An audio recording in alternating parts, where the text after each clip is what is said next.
maisha yanaanza pale mtu anapomwamini Kristo kwa kuyasikia maneno yake kutoka ndani ya kinywa cha mtumishi wake, kama inavyoeleza katika kitabu cha Waebrania sura ya 10 mstari wa kwanza. Imani kuja kusikia na usikia kutokana na neno la Mungu. Kwa sasa mtu anaanza safari yake ya wokovu pale anaposikia neno la Mungu, na neno la Mungu linapokaa katika na kuanza kuishi maisha matakatifu. Tunaona watu wengi wanakuwa wanajiuliza maswali, hivi sasa maisha nitaanzaje, nitatembea kivipi katika wokovu? Wokovu anaanza pale tunaposikia neno la Mungu na kumwamini. Baada ya kumwamini, step zingine zinafuata za kuishi kama kawaida. Cha kwanza, utaenda kwa makanisa, utakutana na watumishi wa Mungu ambao wapo watakufundisha. Baada ya hapo utafanya ubatizo, ambao ubatizo umegawanyika, kuna ubatizo wa Roho Mtakatifu na kuna ubatizo wa maji ambao tunaita ni ubatizo wa Yohana. Kwa hivyo vyote tunatakiwa kuvifanya kama mtakatifu au kama mwana unayetembea katika safari ya wokovu. Kwa sasa hivyo ubatizo wote vinatakiwa viwepo kwako. Ubatizo wa Yohana ni ubatizo ambao ulikuwa ni mfano wa Kristo wa kufa na kufufuka kwake, ambapo unapozamishwa kwenye maji ni maana kwamba umezamisha dhambi zako. Unapofufuka unafufuka na uzima katika Kristo.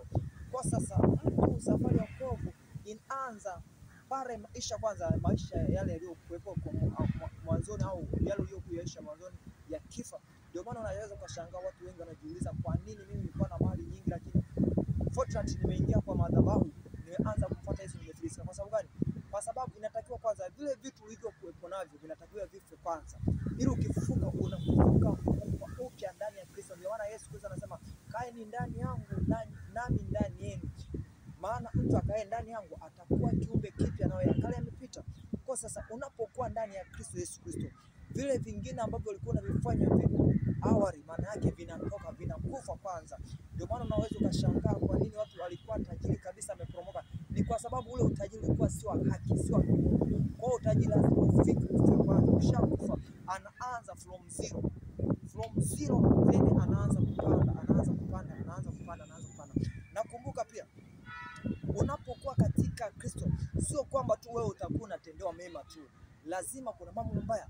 Kwa maana neno la Mungu katika Mathayo 5 mstari wa 5 inasema kwamba mnapo Mungu huonyeshea mvua sio walio wema tu, bali na walio waovu, na jua lake huangazia walio waovu na wema.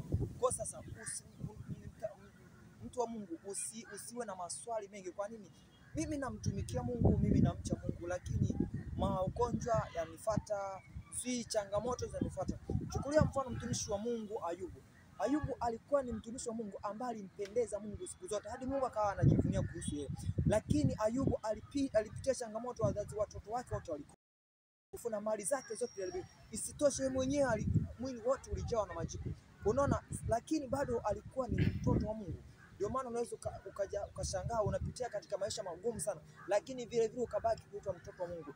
Changamoto za mazingira hazikufanyi wewe kuitwa mtoto wa Mungu, ila hayo ni mapito ambayo kama mwanadamu natakiwa yapitie, na pale Mungu anajaribu anafanya ukung'arisha sasa upate kung'aa katika ufalme wake na ufae zaidi. Kwa maana neno la Mungu nasema yeye atampa kulisi na kuketi pamoja naye atakayeshinda, kwa maana ashindaye ndio huwa atawala, lakini yule asiyeshindwa basi hatawali, maana yake anatawaliwa. Kwa sasa katika hii safari ya wokovu inahitaji neema sana, na tunatakiwa tuishi katika maisha ya unyenyekevu. Maana usipojinyenyekeza, Roho wa Mungu hawezi kutembea na wewe. Maana neno la Mungu nasema katika Petro 1:5 nasema, basi nyenyekeeni katika mkono wa Bwana ulio hodari, na akweze kwa wakati wake. Maana yake wewe unapokuwa unajinyenyekeza mbele za Mungu, Mungu naye anakukumbuka. Kwa maana ukijikweza Mungu anakushusha, kwa sababu wewe huna nafasi yote. Ndio maana sisi wanadamu hatuwezi tukashare utukufu pamoja na Kristo, ila utukufu unabaki kwake yeye. Ukirejea katika kitabu cha Mwanzo kinasema yeye alituumba ili tumwabudu na kumtukuza yeye, na sio sisi tupewe sifa. Kwa katika hii safari ya wokovu inatakiwa yani safari yetu yote ijae kumsifu Mungu. Sifa zote zimrudie Kristo.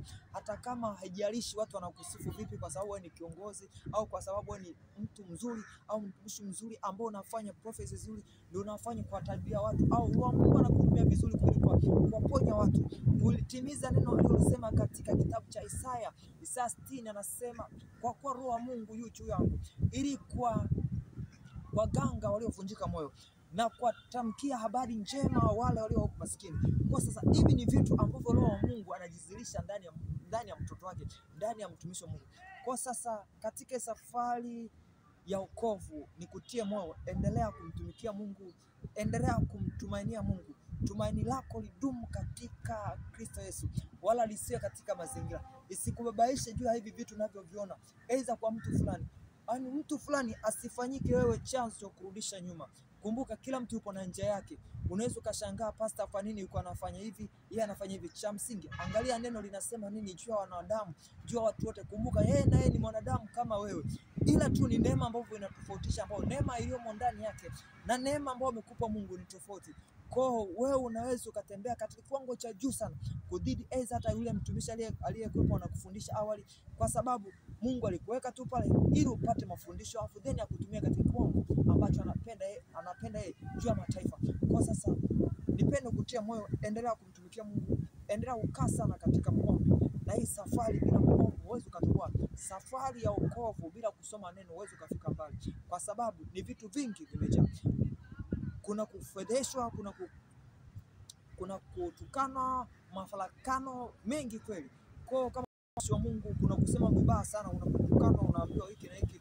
Cha msingi jikaze moyo, funga kamba kama neno la Mungu linavyosema katika Waefeso 6:10, hatimaye mzidi kuwa hodari katika Bwana na katika nguvu zake.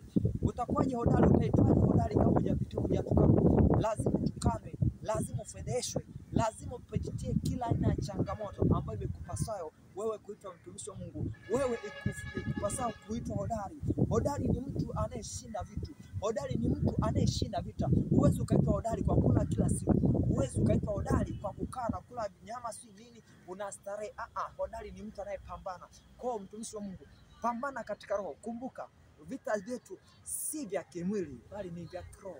Kwa sasa vita ya kiroho huwezi ukaishinda kwa kunenepesha mwili, kwa kufanya mazoezi ya kimwili, bali unaishinda kwa kusoma neno la Mungu, kwa kutafakari neno la Mungu na kwa kuomba.